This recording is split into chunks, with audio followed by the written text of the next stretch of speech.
Voilà. Donc, j'ai dit, on va faire un exemple donc d'un système dans lequel il y a un réservoir et une source d'eau. Donc, on va vers médium, c'est un liquide, ça peut être du gaz aussi. On va utiliser, donc ça, c'est le réservoir et ça, c'est la source du liquide. D'accord? Donc, si je fais, comme j'ai dit, ce lien-là, c'est-à-dire, c'est comme si la source, elle est en train de débuter sur le réservoir. D'accord? Alors, ce qu'on doit modéliser, c'est le débit, d'accord, de la source. Je ne sais pas, bon, qu'est-ce qu'on peut modéliser à part le débit? Bon, vous avez le débit et la température de ce que vous voulez générer comme liquide. Il y a une température des liquides. Donc, on va cliquer ici. Donc, ça, c'est le nom de l'objet. On va vers Input. Voilà. Ici, vous avez la pression de ce que vous voulez générer comme débit. Donc maintenant, je vais générer une pression de 10 bars avec une température maintenant de 20 Celsius. Donc, je vais me générer un liquide avec une pression de 10 bars, température 20 Celsius.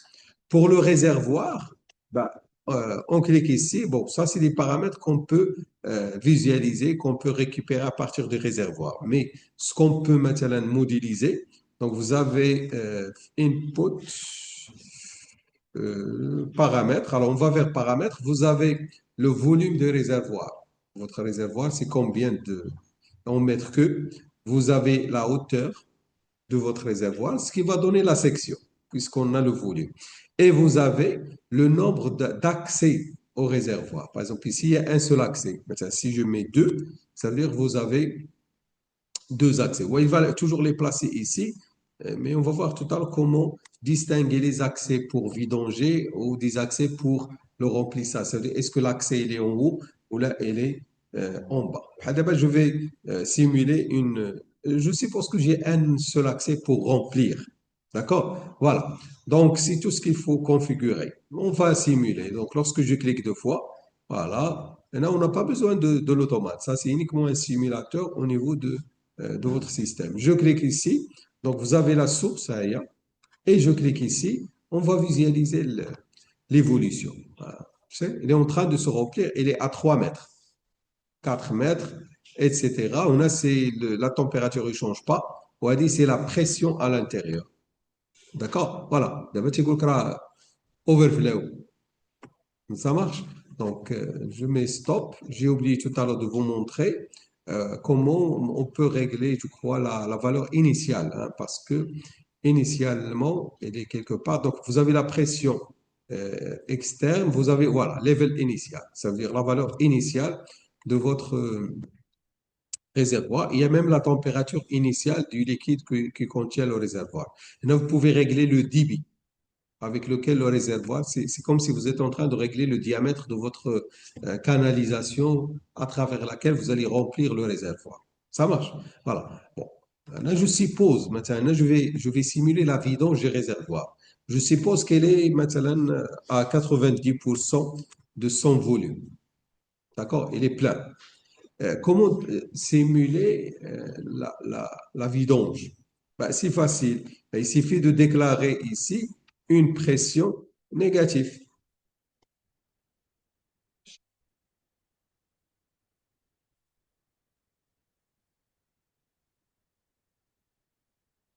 On déclare une pression négative. Ça marche. Vous allez voir ici, bon, c'est comme s'il est en train de se vidanger.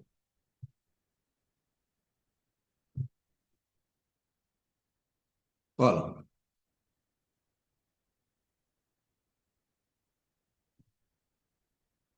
D'accord? Donc, vous avez la pression qui diminue à l'intérieur et vous avez ici euh, le niveau qui est en train de baisser. Alors, si je peux faire deux choses. Je peux maintenant déclarer un accès pour remplir,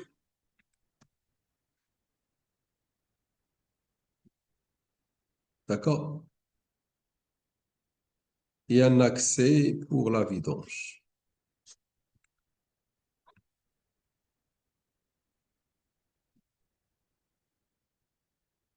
D'accord? Je vais faire ce lien-là. Maintenant, c'est plus 10 bars. D'accord? Bon, l'autre, c'est moins 10 bars. D'accord? Là, je le garde à moins 10 bars. Mais pour pouvoir contrôler le remplissage et la vidange, je vais ajouter ici deux vannes. D'accord? Alors, je vais ajouter des vannes manuelles. Alors, vanne manuelle, on va la trouver ici, dans pompe, valve. Voilà. Et on va chercher la vanne. D'accord? On va chercher deux vannes. On va placer la première ici. On va placer la première ici. D'accord? On va placer la deuxième ici. Comme ça, on peut ouvrir, on peut commander la remplissage et la vidange. Donc, je vais mettre celui-là avec ici, celui-là ici. Alors, la vanne, vous pouvez régler le débit de la vanne, hein. Tu vois où il est réglable. Voilà. C'est pour le débit de la vanne. Je clique deux fois ici. Je crois que vous allez trouver ça dans paramètres. Voilà. Vous avez le débit en mètres cubes par heure. Ça marche. On garde 10 mètres cubes par heure.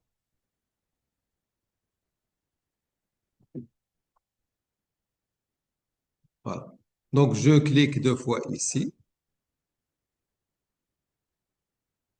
Voilà, ça c'est la première, ça c'est la deuxième vanne. Donc, ça c'est la première vanne, ça c'est la deuxième vanne. Et ça c'est le niveau dans le réservoir, hein. Le réservoir, on a gardé tout à l'heure 90%, c'est pourquoi il est à 4,50 m. Je vais commencer par la vidange. Je vais ouvrir la vanne, donc il suffit de cliquer ici et de chercher le pourcentage avec lequel vous voulez ouvrir votre vanne. D'accord? Vous voyez, là, le niveau, il est en train de baisser. Si vous voulez accélérer, vous mettez une pression très négative et vous mettez une vanne plus large. Comme ça, il va faire la vidange d'une manière plus rapide. Si je veux simuler le remplissage, j'ouvre la vanne de remplissage. Et vous allez voir que ça va monter. La vanne de vidange, je l'ai fermée. Oui, je l'ai fermé. Oui, on va simuler. Voilà. C'est ça l'avantage. Voilà, on a un rail assez ouvert en même temps, donc d'accord, ça va rester stable parce que j'ai mis presque les mêmes valeurs. D'accord, peut-être si je vais diminuer un petit peu le débit de la vanne de remplissage, vous allez voir qu'il va commencer à se vidanger. D'accord? Alors, c'est ça qui fait, c'est une très bonne remarque, c'est ça qui fait la puissance d'un logiciel de simulation ou là, de réalisation de jumeaux numériques. Par exemple, sur Factory.io, peut-être vous ne pouvez pas faire ce test comme ça. D'accord, voilà. Euh, Ça marche bien. D'abord, on suppose qu'on a ici des vannes qui sont commandées par automate. D'accord? Alors, je vais mettre un stop. D'accord? Et je suppose que c'est le programme qu'on a tout à l'heure. Bon, je peux remplacer la pompe maintenant ici par vanne, hein. Je suppose que ça c'est renommé. Je suppose que c'est une vanne EVA renommée. Je suppose maintenant dit EVA. D'accord? C'est la vanne EVA qui est à X00. Bon, là, changer le nom ou la garder le nom, c'est relatif, hein. Ces pompes, on va l'appeler EVA. Changer le nom, mais ce qui est important, c'est que c'est toujours la source X00. D'accord? Je clique ici. Donc, je suppose que ça, c'est une vanne qui sera commandée par l'automate. Donc, je dois aller chercher une vanne commandable. Bon, ça, c'est des vannes manuelles, hein. Pour chercher la vanne, allez me chercher le médium, je ne sais pas, général, j'ai oublié là où se trouve. Oui, général. Allez, une Jeep van. D'accord, commandable. Parce que ici, c'est une vanne manuelle, il n'y a pas de commande. Donc, on va dire une commande comme ça. Je vais mettre celui-là ici. D'accord? Voilà. Je vais faire descendre un petit peu. Voilà. On va mettre,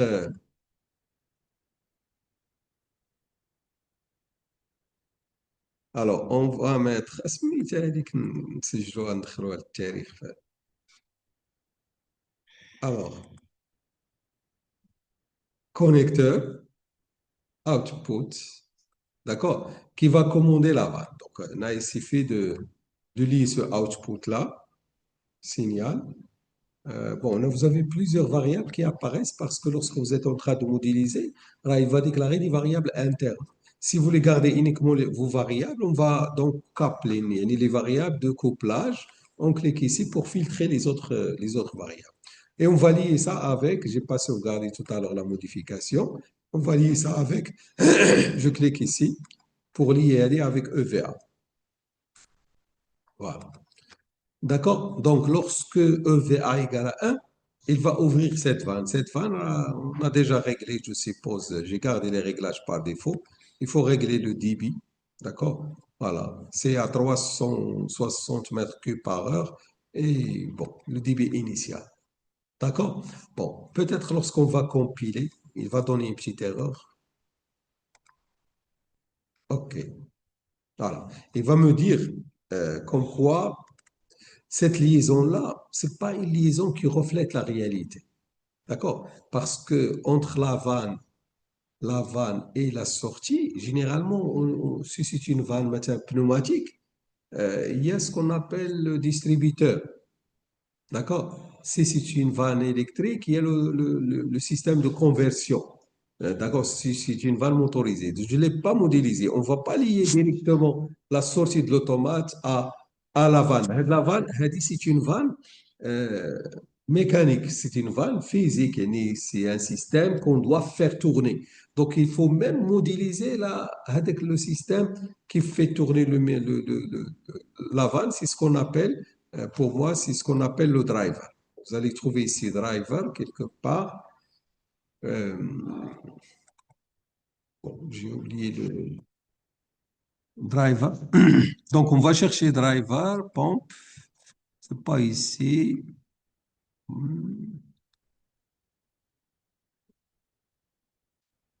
Oui, driver. D'accord? Donc, on va chercher driver, c'est là.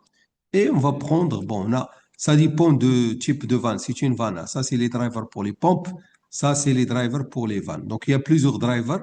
Ça dépend. Est-ce que c'est une vanne bistable? Est-ce que c'est une vanne monostable? Etc. Bon, je vais prendre le premier driver qui modélise une vanne monostable. D'accord? Donc, je vais lier la sortie au driver et la sortie du driver, je vais la lier avec la vanne. Et je peux même ici modéliser le temps d'ouverture et le temps de fermeture.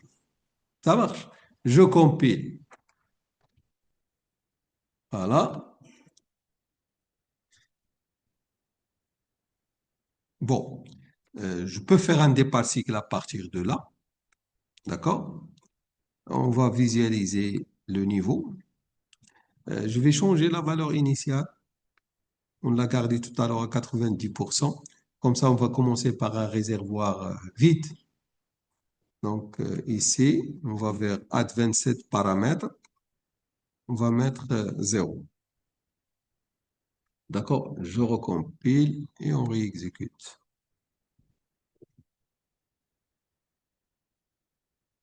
Voilà. Lorsque j'appuie sur départ cycle, donc la vanne normalement il s'ouvre et le réservoir commence à se remplir. D'accord? Donc si j'enlève, j'arrête. Après une seconde, il va s'arrêter. Vous voyez? Alors, maintenant, je vais modéliser liaison. Je suppose que le réservoir, il est équipé d'un capteur analogique.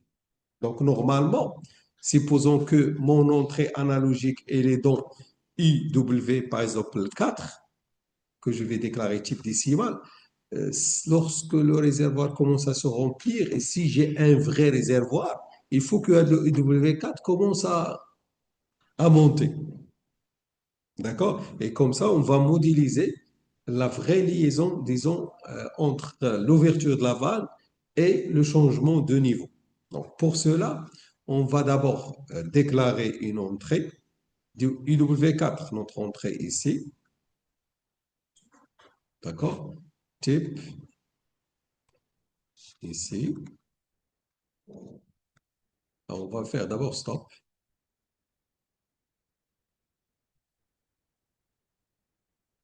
Donc, on va mettre IW4. Voilà. Non, IW4, c'est ici. Ici, on va supposer in analogique, type Word. D'accord? Donc, on va sauvegarder.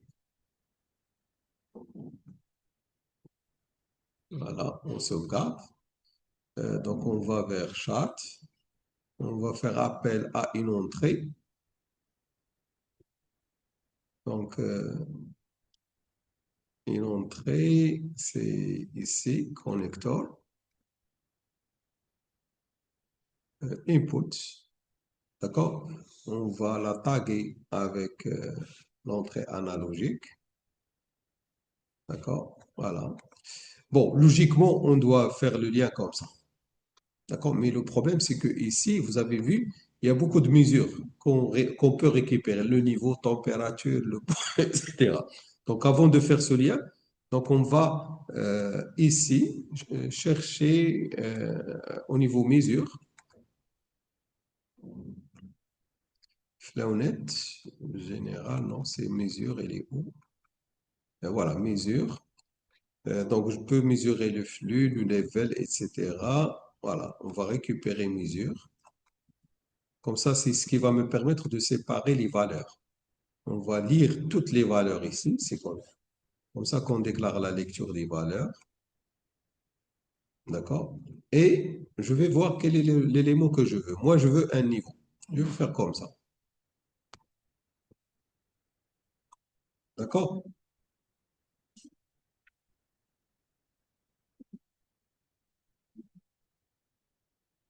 Voilà. Donc, le niveau sera affiché comme ça. Je compile. Alors, il va donner une erreur. À votre avis, pourquoi? Dans cette liaison-là, il va déclarer une erreur. La liaison analogique. Hein? Si, on l'a déclaré. Hein, c'est pas, non, lui, la déclaration via portal, c'est pas importante pour lui. Voilà, il y a un déclaré. Ana, in, analogue. D'accord? Je suppose que c'est du type int. D'accord? On a ces IW4. Voilà. C'est pas ça le problème. Justement, le problème, il est lié à ça, mais c'est pas ça le problème. D'abord, le level, il est en quoi? Le niveau, c'est quoi? En mètres. Et notre entrée analogique, c'est une valeur binaire sur 16 bits, avec 0,27 000. Donc, tout ce qu'il faut mettre ici entre les deux. Alors, en fait, c'est l'inverse de la mise à l'échelle qu'on faisait Flautomate. Flautomate, on faisait une mise à l'échelle, c'est ce qu'on appelait la mise à l'échelle. C'est passé de 0,27 000 jusqu'à 0,5 mètres. Mais là, le niveau mesuré, c'est en mètres. Et pour moi, pour que je puisse envoyer ça au niveau de l'automate, je dois faire un scale, l'inverse de la mise à l'échelle. Ça marche. Donc, pour cela, on va chercher la mise à l'échelle. Alors, vous allez la trouver juste en bas, conversion, je crois, il y a standard, conversion. Alors, analogique, c'est pas ça, c'est pas ça. Voilà, conversion. Voilà. Bon, on va prendre Reuto physique. J'espère que je ne me suis pas trompé parce que je me trompe toujours entre physique to Reu. Il y a la mise à l'échelle, il y a la mise à l'échelle inverse. Bon, moi, je vais prendre celle-ci. J'espère que je ne me suis pas trompé. Alors, level, voilà, on fait le lien comme ça. Ah, je me suis trompé. Physique to Reu. Oui, parce que China, il est en réel. Voilà. Et l'autre, ça serait. Voilà. D'accord? Je clique deux fois. Je aux paramètres. Voilà. Alors, physique low limit, 0. physical high limit, je suppose qu'on a déclaré 5 mètres la hauteur. On est à 0, on suppose que 0,27 000. C'est l'inverse de la mise à l'échelle. Ça marche. Donc, je compile. Voilà. Donc, normalement, je vais aller ici. Je ne suis pas obligé de voir ce qui se passe au niveau de mon système à l'intérieur. Si j'ai un vrai système, ben, lorsque j'appuie sur des particles, vous allez voir que le niveau commence à monter. D'accord? Et si on a un vrai comparateur derrière, etc., le programme, lorsque le niveau va arriver à une valeur, c'est ce que je vais faire, hein. Voilà. Pourquoi? Bon, on va faire ça. Je vais aller dans le programme. Tiens, supposons que lorsque le niveau arrive à une valeur, il va activer une sortie. On va venir ici. D'accord? On va faire la mise à l'échelle. Donc, on va appeler scale. Scale. Si c'est la 1500 ou la 1200, il faut utiliser norme X et scale X, mais ça, c'est la 300 qu'on va utiliser scale. Je suppose que j'ai l'entrée, c'est IW4, d'accord? La high limit 0, low limit, non, high limit 5, low limit 0. Allez, je vais mettre un bit que j'utilise pas pour bipolaire, d'accord? Return value n'importe quoi. Pour l'output, je vais déclarer ça sur niveau. On va déclarer ça. Allez, déclaration, on peut la laisser en local. Oui. لا هاد سكيل داخلي عارفه سي 27000 tu lui donnes high level de ta variable. Là je vais global memory la fameuse MD40.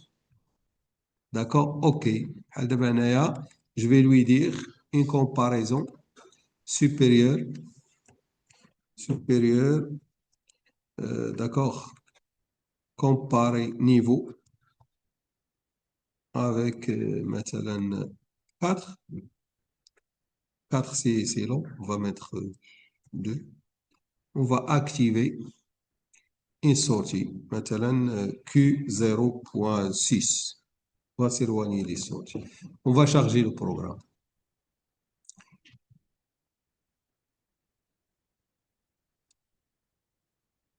Load, finish.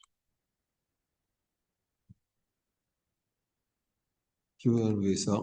Stop, start. Je vais relancer le simulateur pour qu'il puisse commencer à partir de 0.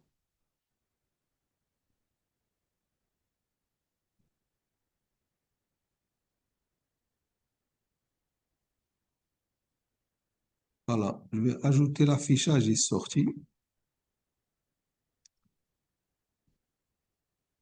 Calendar start.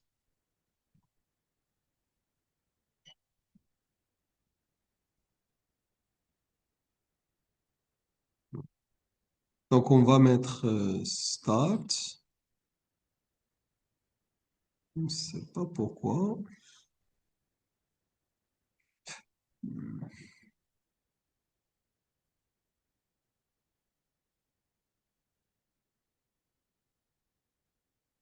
Donc, la liaison, elle est perdue.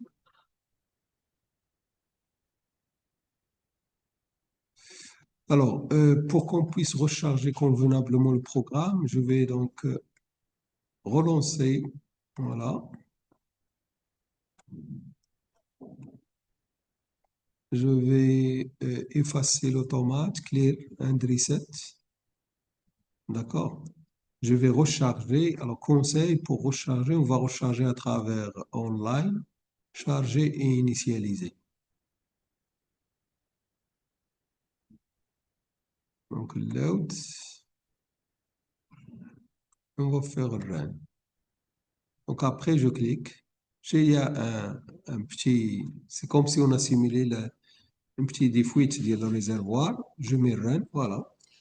La pompe, il est activé, la vanne plutôt. Après, normalement, il doit activer tout seul. Lorsqu'il va arriver à. Et si on a une supervision, on peut voir le niveau qui monte. D'ailleurs, c'est le premier TP que vous allez faire. Voilà. D'accord? J'ai oublié de visualiser le niveau. MD40. D'accord? Type réel. Voilà. On est à 35%, je crois. 40%, etc. Ça marche. Voilà. Donc ça, c'est la simulation d'un réservoir